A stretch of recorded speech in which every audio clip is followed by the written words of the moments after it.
Ed Espinoza, we have seen this strategy of breaking quorum used before. Do you think it's actually going to accomplish anything in the long run? Well, it already has accomplished something in that they have stalled the bill. Look, you're dealing with Republicans who refuse to listen.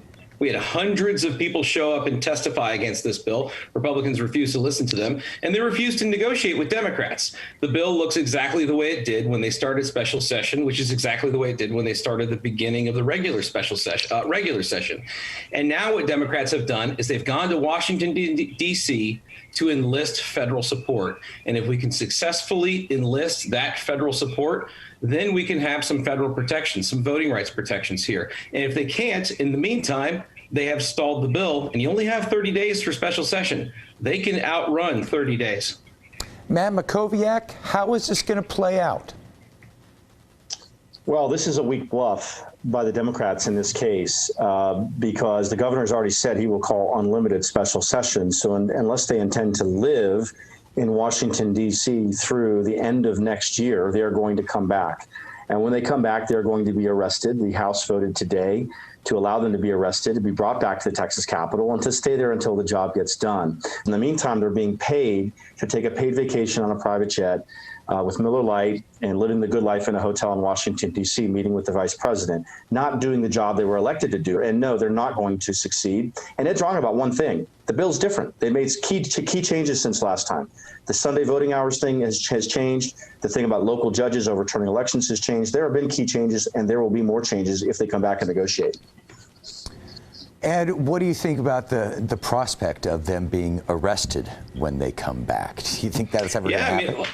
Well, we'll see. I mean, the governor used language that essentially equated Democrats to like as if they were dogs, saying they would be chased down and impounded. So, I don't think that that's language of anybody who sounds like he wants to negotiate. I agree with Matt. You should work across the aisle, and you should negotiate, and you should do your job. And in this case, Republicans were not reaching across the aisle. They were not negotiating. Republicans limited their options, so they went to work. And look, the governor can keep calling special sessions, but the governor has painted himself into a corner by vetoing the legislative budget.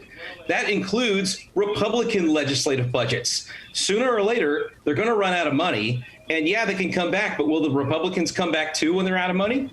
Hard to say, but that's certainly a bluff that the governor has put on the legislature, and it's not sure how that will play out. Okay, Matt Mackowiak, we'll give you the last word on this. Yeah, I mean, look, at the end of the day, keep in mind, this is about preventing violations of state election law, which in 2020, the Harris County judge, a former Democratic fundraising official, tried to put in place by passing through a county process, not through state law, things like ballot harvesting, things like unsolicited mail ballots. Those are the things they're trying not trying to ensure that doesn't happen. Applications. That's right. That's right. But Ed, you know, the data is not perfect. Right? People move. People die. That data is not perfect. And so if you send them out in an unsolicited way, you're going to make it easy for people to vote illegally. And that's what this law is about. It's about ensuring that it's impossible to vote illegally, but it's as easy as possible to vote legally. We've got to wrap it up for now. Gentlemen, thank you very much. Thanks. Thanks.